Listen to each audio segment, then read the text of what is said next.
Sarvamanthan news महाराष्ट्रामध्ये आपलं स्वागत. पाहुयात आजच्या टॉप 10 हेडलाईन्स.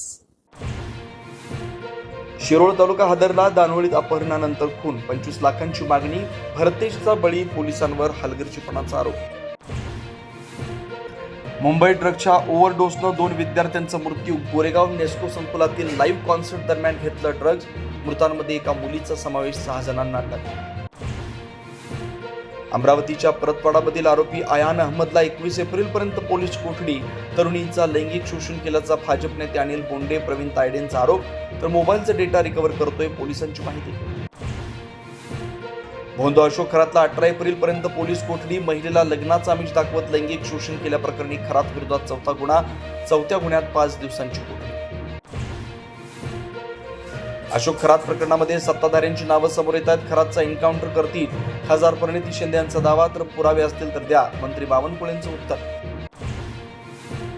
पुण्यात समाज कल्याण विभागाच्या कार्यक्रमात हिडमाच्या गाण्यावर गडचिरोलीच्या विद्यार्थ्यांचं नृत्य. हिडमाचा उल्लेख पर्वत अशा अर्थी केल्याचा विद्यार्थ्यांचा दावा. एकाच दिवशी 3 हत्यांनी मुंबई हादरली. दादर, खेरवाडी, माटुंग्यात 3घांची हत्या. दादरमधील 7 आरोपी तर माटुंग्यातील 2 आरोपींना अटक. खेरवाडीतील आरोपीचा शोध सुरू. बिहारमध्ये आज ऐतिहासिक सत्ता हस्तांतरण. मुख्यमंत्री नितीश कुमार आज राजीनामा देणार.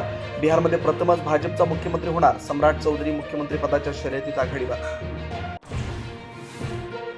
होर्मुझमध्ये अमेरिकेकडून नाकेबंदी. इराणहून जाणाऱ्या आणि इराणला येणाऱ्या जहाजांची केली नाकेबंदी. जगभर इंधन पुरवठ्यावर परिणाम होण्याची भीती. भारतरत्न डॉक्टर बाबासाहेब आंबेडकरांना 135व्या जयंतीनिमित्त देशवासियांकडून अभिवादन. राज्यपाल, मुख्यमंत्री, उपमुख्यमंत्री चैत्यभूमीवर तर संसद भवन परिसरात पंतप्रधान आणि विरोधी पक्षनेत्यांकडून वंदन. सार्वमंथन न्यूज महाराष्ट्राला लाईक करा, शेअर करा, सबस्क्राईब करा.